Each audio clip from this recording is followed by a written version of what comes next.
Mga nagbabangayan sa live stream. Mga kapatid, bago tayo magpatuloy sa ating usapan, huminto muna tayo sandali at huminga ng malalim. Alam ko, mainit ang paksa. May mga salitang nasabi na baka mahirap bawiin. Pero tanungin natin ang sarili, ito ba ang gusto nating iwan sa mga nanonood sa atin? Sa bawat salita natin sa live stream, may taong nakikinig, may batang nanonood, may taong nagugutom sa inspirasyon pero napupuno ng negatibo dahil sa bangayan natin. Tandaan natin, ang social media ay parang mikropono, kung ano ang ilalabas mo, mas malakas itong babalik sa'yo. Kapag galit ang itinanam, galit din ang aanihin.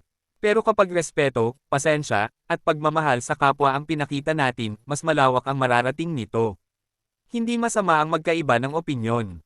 Ang mali ay yung ginagamit natin ang pagkakaiba para sirain ang isa't isa. Maaari tayong magpaliwanag ng hindi nang iinsulto.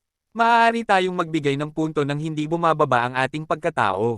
Isipin ninyo, pagkatapos ng live stream, may mga tao na hihiga sa kama at dadalhin ang galit na nakuha nila dito. Pero kung babaguhin natin ngayon ang tono, baka may matulog na may ngiti, may pag-asa, at may natutunan.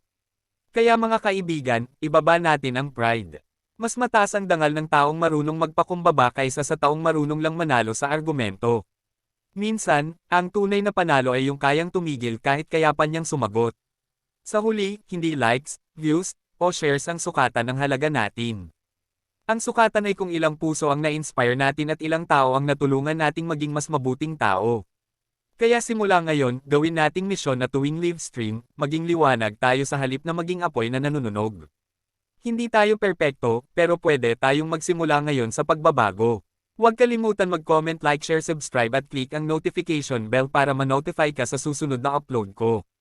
Maraming salamat sa iyong lahat.